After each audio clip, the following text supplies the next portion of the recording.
ஓம் சாந்தி 5-10-2024. இனிமையான குழந்தைகளே, பாபா குழந்தைகளாகிய உங்களை துக்கதாமத்தை சந்நியாசம் செய்விக்க வந்துள்ளார். இதுதான் எல்லையற்ற சந்நியாசமாகும். கேள்வி: அந்த சந்நியாசிகளின் சந்நியாசம் மற்றும் உங்களுடைய சந்நியாசத்திற்கும் உள்ள முக்கியமான வித்தியாசம் என்ன?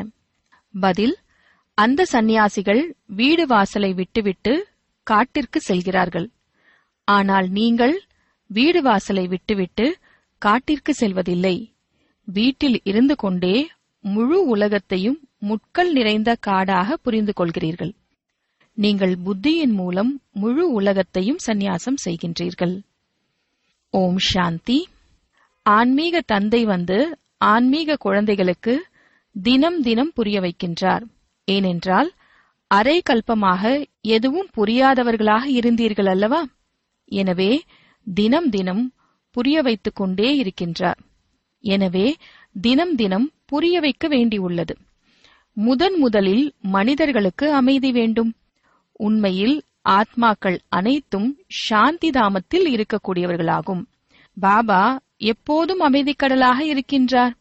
இப்போது நீங்கள் அமைதியின் ஆஸ்தியை அடைந்து கொண்டிருக்கிறீர்கள். அமைதி தேவா என்று சொல்கின்றார்கள் அல்லவா? அதாவது எங்களை இந்த உலகத்திலிருந்து எங்களுடைய வீடாகிய சாந்தி தாமத்திற்கு அழைத்து செல்லுங்கள். அதாவது அமைதியின் ஆஸ்தியை கொடுங்கள் என்பதாகும். தேவதைகளுக்கு முன்னால் அல்லது சிவபாபாவிற்கு முன்னால் சென்று அமைதியை கொடுங்கள் என்று சொல்கிறார்கள். ஏனென்றால் சிவபாபா அமைதியின் கடலாக இருக்கின்றார். இப்பொழுது நீங்கள் சிவபாபாவிடமிருந்து அமைதியின் ஆஸ்தியை அடைந்து கொண்டிருக்கிறீர்கள்.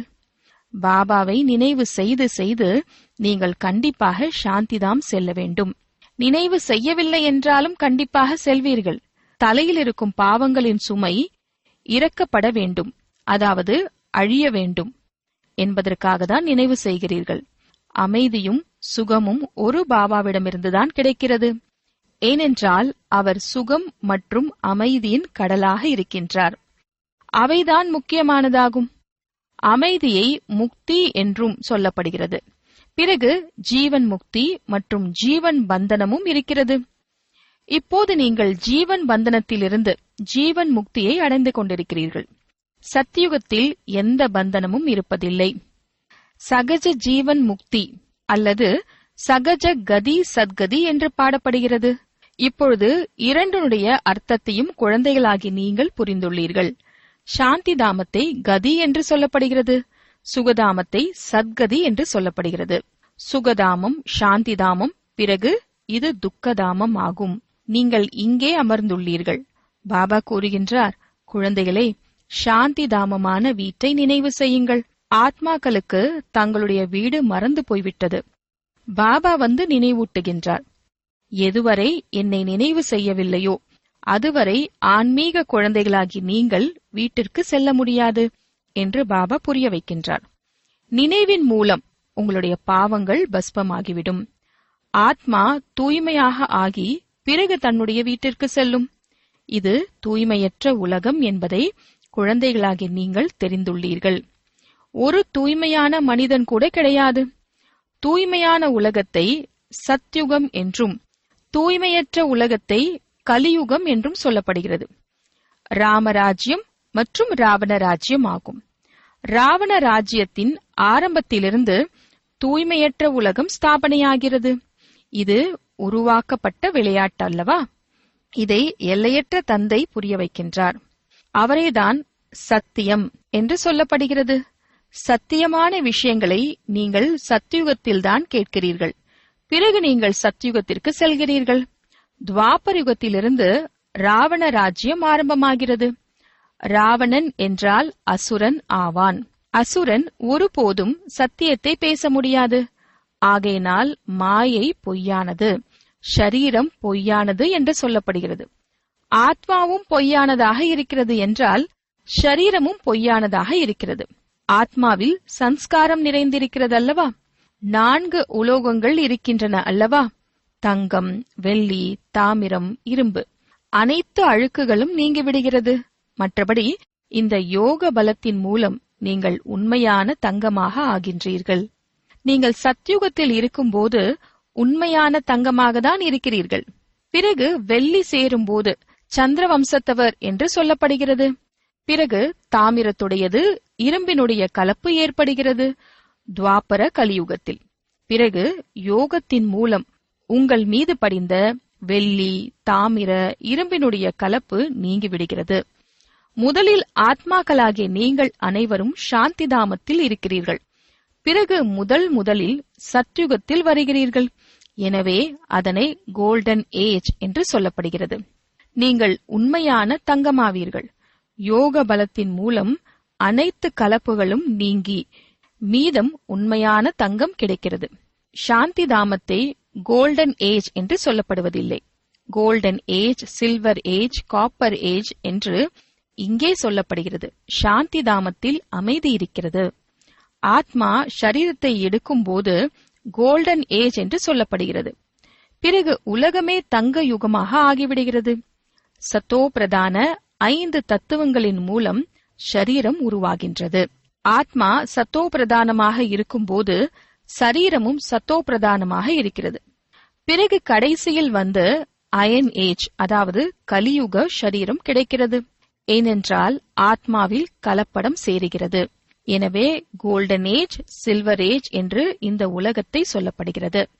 எனவே குழந்தைகள் இப்போது என்ன செய்ய வேண்டும்?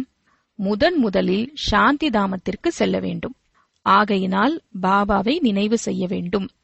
அப்போதுதான் தமோ பிரதானத்திலிருந்து சத்தோ பிரதானமாக ஆவீர்கள். இதற்கு எவ்வளவு காலம் ஆகிறதோ அதுவரை பாபா இங்கு, அதாவது சங்கமயுகத்தில் இருக்கிறார். அவர் கோல்டன் ஏஜில் நடிப்பை எடுப்பதில்லை. எனவே ஆத்மாவிற்கு எப்போது ஷரீரம் கிடைக்கிறதோ அப்போதுதான் கோல்டன் ஏஜ்டு ஜீவாத்மா என்று சொல்லப்படுகிறது. கோல்டன் ஏஜ்டு ஆத்மா என்று சொல்லப்படுவதில்லை. கோல்டன் ஏஜ்டு ஜீவாத்மா பிறகு சில்வர் ஏஜ்டு ஜீவாத்மாவாக ஆகிறது. எனவே இங்கே நீங்கள் அமர்ந்துள்ளீர்கள். உங்களுக்கு அமைதியும் இருக்கிறது என்றால் சுகமும் கிடைக்கிறது. எனவே என்ன செய்ய வேண்டும்? துக்கதாமத்தை சந்நியாசம் செய்ய வேண்டும். இதைதான் எல்லையற்ற சந்நியாசம் என்று சொல்லப்படுகிறது. அந்த சந்நியாசிகளுடையது எல்லைக்கு உட்பட்ட சந்நியாசமாகும். வீடு வாசலை விட்டுவிட்டு காட்டிற்கு செல்கிறார்கள். இந்த முழு உலகமுமே காடுதான் என்பது அவர்களுக்கு தெரியவில்லை. இது முட்கள் நிறைந்த காடாகும். இது முட்கள் நிறைந்த உலகமாகும். அது மலர்களின் உலகமாகும். உலகில் சந்நியாசம் செய்கிறார்கள். ஆனால் இருப்பது முட்கள் நிறைந்த உலகத்தில். காட்டில் நரகத்திலிருந்து தூரமாக சென்று வசிக்கிறார்கள். அவர்களுடையது விடுதலை, அதாவது முக்திக்கான மார்க்கமாகும். உங்களுடையது குடும்ப மார்க்கமாகும். நீங்கள் தூய்மையான ஜோடியாக இருந்தீர்கள். இப்போது தூய்மையற்றவர்களாக ஆகிவிட்டீர்கள். அதை குடும்ப ஆசிரமம் என்று சொல்லப்படுகிறது. சந்நியாசிகள் பிறகுதான் வருகிறார்கள். இஸ்லாமியர், பௌத்தியர்கள் கூட பிறகுதான் வருகிறார்கள். கிறிஸ்தவர்களுக்கு கொஞ்சம் முன்னால் வருகிறார்கள். எனவே இந்த மரத்தை கூட நினைவு செய்ய வேண்டும். சக்கரத்தையும் நினைவு செய்ய வேண்டும். பாபா கல்பமாக வந்து கல்ப விருட்சத்தின் ஞானத்தை கொடுக்கின்றார். ஏனென்றால் அவரே விதையாக இருக்கின்றார், சத்தியமாக இருக்கின்றார், உயிருள்ளவராக இருக்கின்றார்.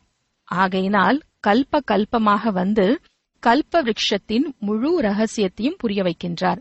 நீங்கள் ஆத்மாக்கள், ஆனால் உங்களை ஞானக்கடல், சுகக்கடல், அமைதியின் கடல் என்று சொல்வதில்லை. இந்த மகிமைகள் ஒரு பாபாவினுடையதாகும். அவர் உங்களை அப்படி மாற்றுகின்றார். பாபாவுடைய இந்த மகிமைகள் எப்போதைக்குமானதாகும். அவர் எப்போதும் தூய்மையாக இருக்கின்றார் மற்றும் நிராகாராக இருக்கின்றார். கொஞ்ச காலத்திற்கு மட்டும் தூய்மையாக்குவதற்காக வருகின்றார். சர்வவியாபியின் விஷயமே இல்லை. பாபா எப்போதும் அங்கேதான், அதாவது பரந்தாமத்தில்தான் இருக்கின்றார் என்பதை நீங்கள் தெரிந்துள்ளீர்கள். பக்தி மார்க்கத்தில் எப்போதும் அவரை நினைவு செய்கிறார்கள். சத்யுகத்தில் நினைவு செய்வதற்கு அவசியமே இருப்பதில்லை. ராவண ராஜ்யத்தில் உங்களுடைய கூச்சல் ஆரம்பமாகிறது. அவர்தான் வந்து சுகம், அமைதியை கொடுக்கின்றார். எனவே அமைதியற்ற நிலையில் மீண்டும் கண்டிப்பாக அவருடைய நினைவு வருகிறது. ஒவ்வொரு 5000 ஆண்டுகளுக்கு பிறகும் நான் வருகின்றேன் என்று பாபா புரிய வைக்கின்றார். அரை கல்பம் சுகம், அரை கல்பம் துக்கமாகும். அரை கல்பத்திற்கு பிறகுதான் ராவண ராஜ்யம் ஆரம்பமாகிறது. இதில் முதல் நம்பரில் முக்கியமானது தேக அபிமானம் ஆகும். அதற்கு பிறகுதான் விகாரங்கள் வருகிறது. தங்களை ஆத்மா என்று புரிந்து கொள்ளுங்கள், ஆத்ம அபிமானியாக ஆகுங்கள் என்று பாபா இப்பொழுது புரிய வைக்கின்றார். ஆத்மாவினுடைய அறிமுகம் வேண்டும். ஆத்மா இரு புருவங்களுக்கு மத்தியில் ஜொலிக்கிறது என்று மட்டும்தான் மனிதர்கள் சொல்கிறார்கள். அது அழிவற்ற மூர்த்தி. அந்த அழிவற்ற மூர்த்தி ஆத்மாவினுடைய சிம்மாசனம் இந்த ஷரீரம் என்பதை இப்போது நீங்கள் புரிந்து கொள்கிறீர்கள்.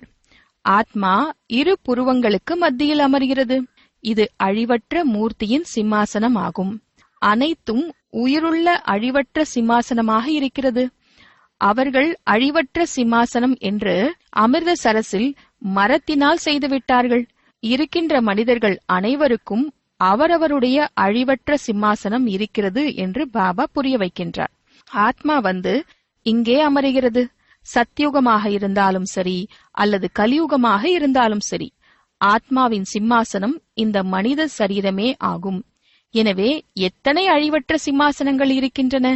இருக்கின்ற மனிதர்கள் அனைவரும் அழிவற்ற ஆத்மாக்களின் சிம்மாசனமாகும். ஆத்மா ஒரு சிம்மாசனத்தை விட்டுவிட்டு மற்றொன்றை எடுக்கிறது. முதலில் சிறியதாக இருக்கிறது, பிறகு சிம்மாசனம் பெரியதாக ஆகிறது. இந்த ஷரீரம் எனும் சிம்மாசனம் சிறியது பெரியதாக ஆகிறது. அது மரத்தினால் ஆன சிம்மாசனம் ஆகும். அதை சீக்கியர்கள் அழிவற்ற சிம்மாசனம் என்று சொல்கிறார்கள்.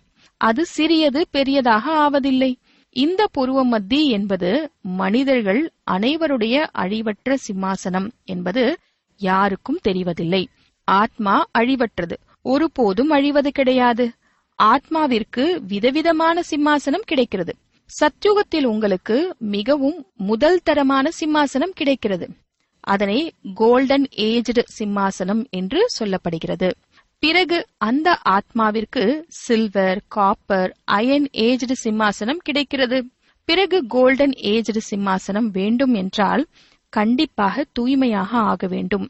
ஆகையினால் பாபா கூறுகின்றார், என்னை மட்டும் நினைவு செய்தீர்கள் என்றால் உங்களுடைய அழுக்கு நீங்கிவிடும்.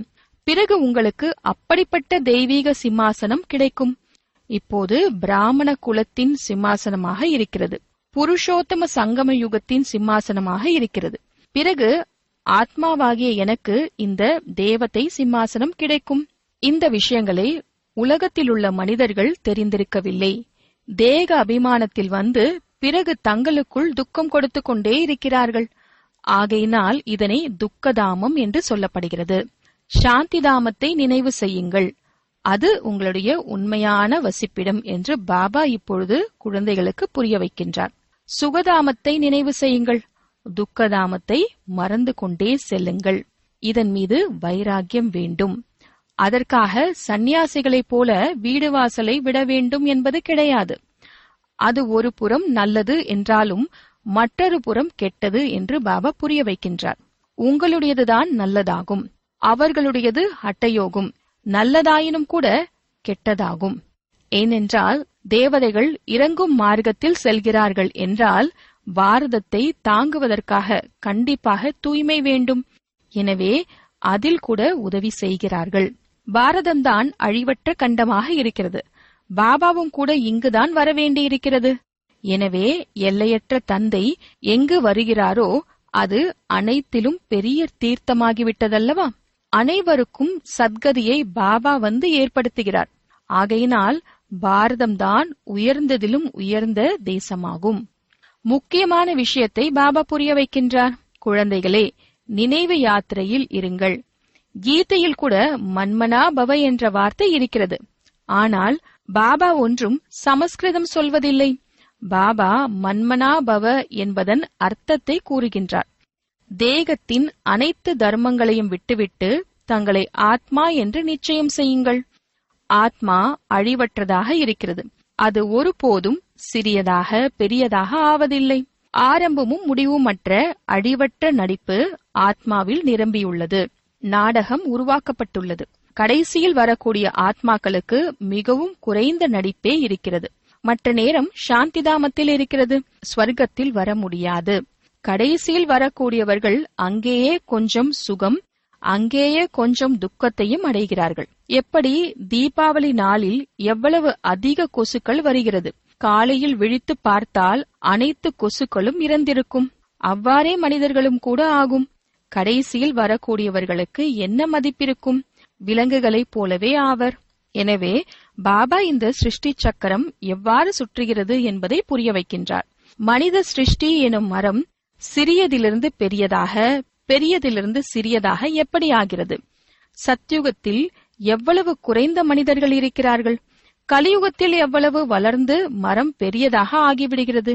முக்கியமான விஷயம், குடும்ப விவகாரங்களில் இருந்து கொண்டே என்னை மட்டும் நினைவு செய்யுங்கள் என்று பாபா சமிக்ஷை, அதாவது செய்கை காட்டியுள்ளார். 8 மணி நேரம் நினைவில் இருக்க பயிற்சி செய்யுங்கள். நினைவு செய்து செய்து கடைசியில் தூய்மையாக ஆகி பாபாவிடம் சென்று விடுகிறீர்கள் என்றால் ஸ்காலர்ஷிப், அதாவது உதவி கூட கிடைக்கும். ஒருவேளை பாவம் குறையாமல் நின்றுவிட்டால் பிறகு மீண்டும் பிறவி எடுக்க வேண்டி வரும். தண்டனைகளையும் அனுபவிப்பார்கள். பிறகு பதவியும் குறைந்து விடுகிறது. அனைவரும் கணக்கு வழக்குகளை முடிக்க வேண்டும். மனிதர்கள் அனைவரும் இப்போது வரை பிறவி எடுத்துக்கொண்டு இருக்கிறார்கள். இந்த சமயத்தில் பார்த்தீர்கள் என்றால் பாரதவாசிகளை விட கிறிஸ்துவர்களின் எண்ணிக்கை அதிகமாக இருக்கிறது. அவர்கள் இன்னும் புத்திசாலிகளாக இருக்கிறார்கள். பாரதவாசிகள் 100% புத்திசாலியாக இருந்தனர். இப்போது புத்தியற்றவர்களாக ஆகிவிட்டார்கள். ஏனென்றால் இவர்கள்தான் 100% சுகத்தை அடைகிறார்கள். பிறகு 100% துக்கத்தை அடைகிறார்கள். அவர்கள், அதாவது கிறிஸ்துவர்கள், பின்னால்தான் வருகிறார்கள். கிறிஸ்துவ ராஜ்யத்திற்கு கிருஷ்ண ராஜ்யத்திற்கும் சம்பந்தம் இருக்கிறது என்று பாபா புரிய வைத்திருக்கின்றார். கிறிஸ்துவர்கள்தான் ராஜ்யத்தை அபகரித்தார்கள். பிறகு கிறிஸ்துவ ராஜ்யத்திலிருந்துதான் ராஜ்யம் கிடைக்க வேண்டும். இந்த சமயத்தில் கிறிஸ்துவர்களின் ஆதிக்கம் இருக்கிறது. அவர்களுக்கு பாரதத்திலிருந்துதான் உதவி கிடைக்கிறது. இப்போது பாரதம் பட்டினியாக இருக்கிறது எனும்போது அங்கிருந்து பதிலுக்கு சேவை நடந்து கொண்டிருக்கிறது. இங்கிருந்து நிறைய செல்வம், நிறைய வைர வைடூரியங்கள் போன்றவை அங்கு எடுத்து சென்று விட்டார்கள். அதிக செல்வந்தர்களாக ஆகிவிட்டார்கள் எனும்போது இப்போது செல்வத்தை அனுப்பி கொண்டிருக்கிறார்கள். அவர்கள் சந்திக்க வேண்டியதில்லை. இப்பொழுது குழந்தைகளாகிய உங்களை யாரும் அறிந்து கொள்வதில்லை. ஒருவேளை அறிந்து கொண்டார்கள் என்றால் வந்து வழி கேட்பார்கள். நீங்கள் ஈஸ்வரிய சம்பிரதாயத்தை சேர்ந்தவர்களாவீர்கள். நீங்கள் ஈஸ்வரனுடைய வழிப்படி நடக்கிறீர்கள். அவர்களேதான் பிறகு ஈஸ்வரிய சம்பிரதாயத்திலிருந்து தெய்வீக சம்பிரதாயத்தினர்களாக ஆவார்கள். பிறகு சத்திரிய, வைஷ்ய, சூத்ர சம்பிரதாயத்தினர்களாக ஆவார்கள். இப்போதுதான் பிராமணர்களாக இருக்கின்றோம். பிறகு நாம் தான் தேவதைகளாக, நாம் தான் சத்திரியர்களாக ஆகுவோம். நான் தான் அது என்பதில் அர்த்தத்தை பாருங்கள். எவ்வளவு நன்றாக இருக்கிறது. இது குட்டிக்கரண விளையாட்டாகும். இதை புரிந்து கொள்வது மிகவும் சகஜமாகும். ஆனால் மாயை மறக்க செய்து விடுகிறது. பிறகு தெய்வீக குணத்திலிருந்து அசுர குணங்களுக்கு கொண்டு வருகிறது. தூய்மையற்றவர்களாக ஆவது அசுர குணம் அல்லவா? நல்லது. இனிமையிலும் இனிமையான காணாமல் போய் கண்டெடுக்கப்பட்ட செல்ல குழந்தைகளுக்கு தாயும் தந்தையுமான பாப் தாதாவின் அன்பு நினைவுகளும் காலை வணக்கமும். ஆன்மீக குழந்தைகளுக்கு ஆன்மீக தந்தையின் நமஸ்காரம். ஆன்மீக தந்தைக்கு ஆன்மீக குழந்தைகளின் நமஸ்காரம். தாரணைக்கான முக்கிய சாரம். ஸ்காலர்ஷிப் வாங்குவதற்கு குடும்ப விவகாரங்களில் இருந்து கொண்டே குறைந்ததிலும் குறைந்தது 8 மணி நேரம் பாபாவை நினைவு செய்வதற்கான பயிற்சி செய்ய வேண்டும். நினைவின் பயிற்சியின் மூலம்தான் பாவம் அழியும் மற்றும் கோல்டன் ஏஜ்டு, அதாவது சத்யுக ஷரீரம், சிம்மாசனம் கிடைக்கும். இரண்டாவது, இந்த துக்கதாமத்தில் இருந்து எல்லையற்ற வைராகியம் வைத்து தங்களுடைய உண்மையான இருப்பிடமான சாந்திதாமம் மற்றும் சுகதாமத்தை நினைவு செய்ய வேண்டும். தேக அபிமானத்தில் வந்து யாருக்கும் துக்கம் கொடுக்க கூடாது. வரதானம்: கர்மத்தின் கணக்கு வழக்குகளை புரிந்து தன்னுடைய ஆடாத ஸ்திதியை உருவாக்கக்கூடிய சகஜ யோகி ஆகுக. வாழ்வில் சில நேரம் ஏதாவது கர்மத்தின் கணக்கு வழக்கு முன்னால் வருகிறது என்றால் அதன் காரணமாக மனதை அசைக்காதீர்கள். ஸ்திதியை மேலே கீழே ஆக்காதீர்கள். வந்துவிட்டது எனில் அதை கண்டறிந்து தொலைவில் இருக்கும் போதே அழித்துவிடுங்கள். இப்போது யுத்தம் செய்பவராக ஆகாதீர்கள். சர்வ சக்திவான் பாபா துணையாக இருக்கின்றார் எனும்போது மாயை உங்களை அசைக்க முடியாது. அதற்கு நிச்சயத்தின் அஸ்திவாரத்தை நடைமுறையில் கொண்டு வாருங்கள். மேலும் நேரப்படி பயன்படுத்துங்கள். அப்போது சகஜ யோகியாக ஆகிவிடுவீர்கள். இப்போது நிரந்தரமான யோகி ஆகுங்கள். யுத்தம் செய்யக்கூடிய யுத்த வீரர் அல்ல. ஸ்லோகன்: டபுள் லைட்டாக இருக்க வேண்டும் என்றால் தன்னுடைய அனைத்து பொறுப்புகளின் சுமையை பாபாவிடம் ஒப்படைத்து விடுங்கள். ஓம் சாந்தி.